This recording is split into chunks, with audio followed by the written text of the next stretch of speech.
Good evening to all of you. Now in this video we will discuss what is dielectric constant. हाँ, तो आज की इस video में हम लोग डिस्कस करने वाले हैं कि डाइलेक्ट्रिक कांस्टेंट क्या होता है। तो आइए पहले डेफिनेशन जान लेते हैं, उसके बाद हम लोग कॉपी पर या बोर्ड पर उसे समझ लेंगे कि डाइलेक्ट्रिक कांस्टेंट के लिए मैथमेटिकल एक्सप्रेशन क्या होगा। तो व्हाट इज डाइलेक्ट्रिक कांस्टेंट आप एग्जाम में कैसे लिखेंगे, तो सुनिएगा ध्यान से, उसके बाद फिर हम हिंदी में भी इसको बता देंगे। Dielectric constant is defined as the ratio of force of interaction between the two charges which are held in the vacuum or air to the force of attraction between the two same charges which are held at same distance as were in vacuum or air. Now these charges will be held into the medium. It means the ratio of both force is known as dielectric constant और इसे represent करते हैं capital K से। इसके लिए एक और भी डिफिनीशन क्रिएट होकर आएगा, अभी बाहर एक और डिफिनीशन जनरेट होगा in the term of epsilon. तो वो डिफिनीशन क्या होगा, वो डिफिनीशन तब हम लोग बता पाएंगे जब आप मैथमेटिकल एक्सप्रेशन से रूबरू हो जाएंगे। तो पहले आइए जान लेते हैं कि मैथमेटिकल एक्सप्रेशन क्या होगा डाइलेक्ट्रिक कांस्टेंट के लिए, और उसके बाद हम लोग डिफाइन करेंगे कि एप्सिलॉन के टर्म में डाइलेक्ट्रिक कांस्टेंट का क्या डेफिनेशन होगा। तो आइए देख लेते हैं। हाँ, तो हम लोग किस पे डिस्कस करने वाले हैं, डाइलेक्ट्रिक कांस्टेंट। तो क्या हो गया हमारा, पहले लिख देंगे dielectric constant. Dielectric constant इसी को दूसरे नाम से भी जाना जाता है, इसे और किस नाम से जाना जाता है, और रिलेटिव इलेक्ट्रिकल परमिटिविटी, इसे और किस नाम से जाना जाता है, रिलेटिव इलेक्ट्रिकल परमिटिविटी। ये वाला जो अभी हमने दूसरा नाम इसका दिया है, इसे इस नाम से क्यों बुलाते हैं, ये अभी लास्ट में क्लियर होगा जब हम लोग इसका मैथमेटिकल एक्सप्रेशन डिराइव करेंगे। तो देखिए इसका डिफिनीशन क्या है डाइलेक्ट्रिक कांस्टेंट का। इसका डिफिनीशन ये है कि जैसा कि हमने आपको बताया था, dielectric constant of a medium, मतलब it may be defined as the ratio of force of attraction और रिपल्सन, अट्रैक्शन और, जैसा कि मैंने आपको पिछले वीडियो में भी बताया है, अगर आप अट्रैक्शन या रिपल्सन को एक वर्ड से रिप्लेस करना चाहते हैं तो इसके लिए आप क्या लिख देंगे, इंटरैक्शन लिख सकते हैं। तो it may be defined as the ratio of force of attraction और repulsion between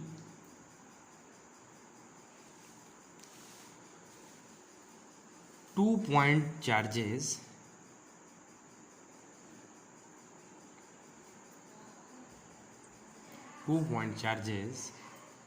separated by a certain distance in air or vacuum to the force of attraction और रिपल्सन, या इसको हम लोग क्या लिख सकते हैं, interaction, force of interaction between the same two point charges which are held at the same distance apart in the medium,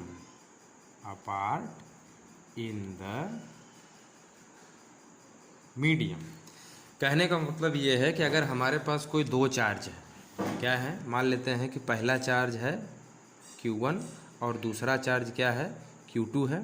ये किस में रखे हुए हैं, पहली बार में एयर या वैक्यूम में रखे हैं। कितने डिस्टेंस पर रखे गए हैं, मान लेते हैं इनके बीच का डिस्टेंस कितना है, स्मॉल R है, पहले चार्ज का मैग्नीट्यूड Q1 है, दूसरे चार्ज का मैग्नीट्यूड Q2 है। पहले चार्ज का नाम A हमने रख दिया, दूसरे का नाम B रख दिया।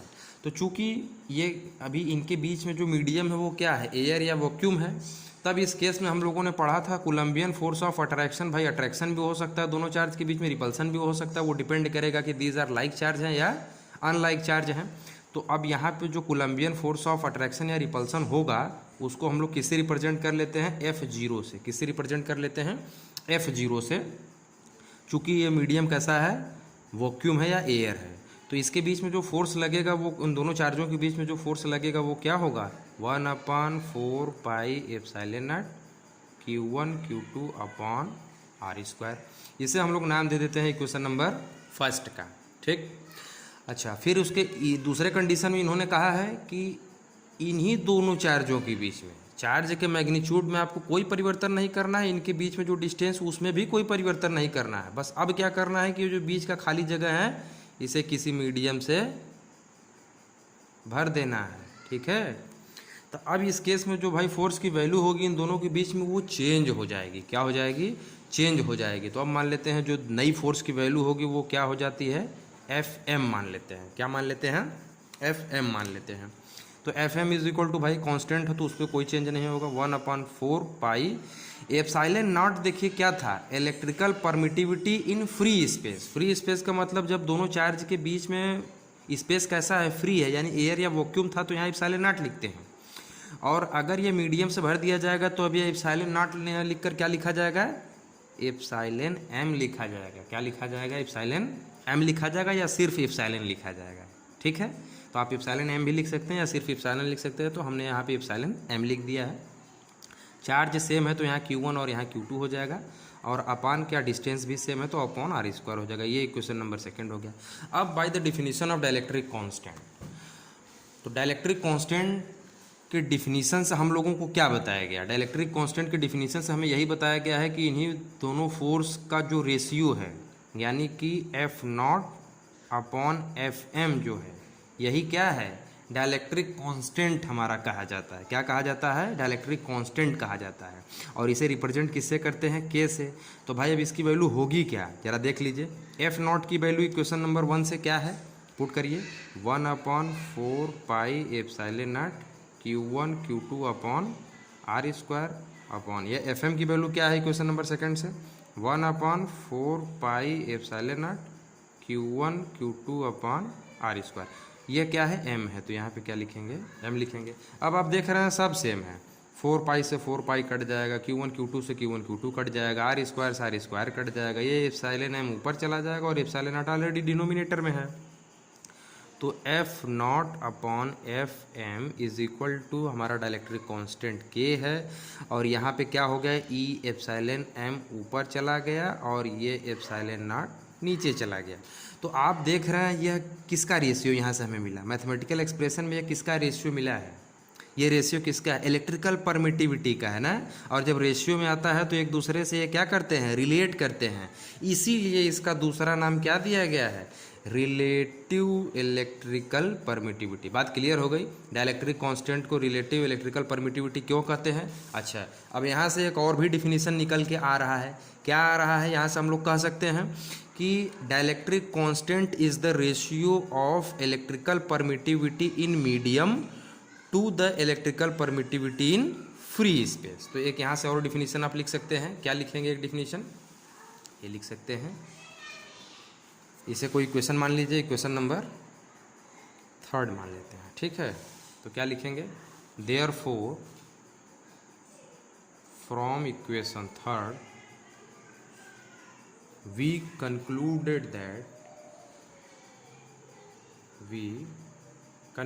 that dielectric constant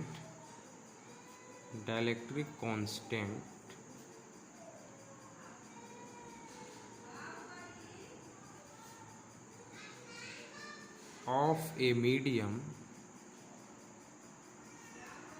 is also defined as किस तरीके से डिफाइंड हो रहा है, जैसा कि हमने आपको बताया है, defined as the ratio of electrical permittivity of the medium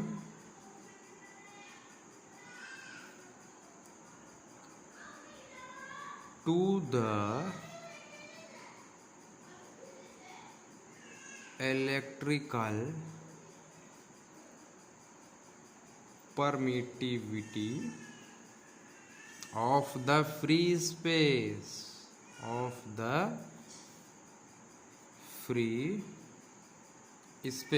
तो कहने का मतलब ये है कि एग्जाम में आप पहले ये डिफिनीशन लिखेंगे जो मैंने आपको पहले बताया था, उसके बाद आप इस मैथमेटिकल इक्वेशन को डिराइव करेंगे। कौन सा मैथमेटिकल इक्वेशन को डिराइव करेंगे?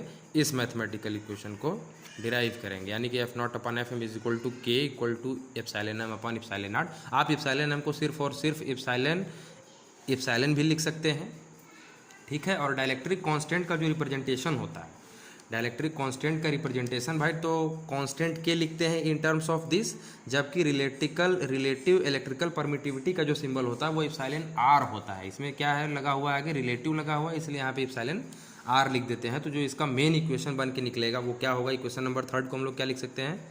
F naught upon M is equal to K is equal to epsilon M upon epsilon naught, और इसी को क्या कहते हैं? Epsilon R. तो आप कंफ्यूज मत होइएगा, इसे कहीं कहीं के से रिप्रेजेंट करते हैं, कहीं कहीं एप्सिलॉन आर से रिप्रेजेंट करते हैं। तो आप इसके लिए बिल्कुल भी कंफ्यूज मत होइएगा। ये आपका था डाइलेक्ट्रिक कांस्टेंट के लिए मैथमेटिकल एक्सप्रेशन, ठीक है।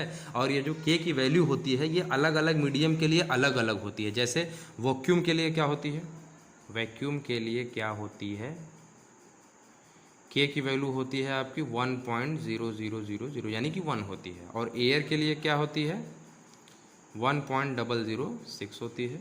फॉर हाइड्रोजन के लिए क्या होती है? के की वैल्यू क्या होती है हाइड्रोजन के लिए? 1.00026 होती है।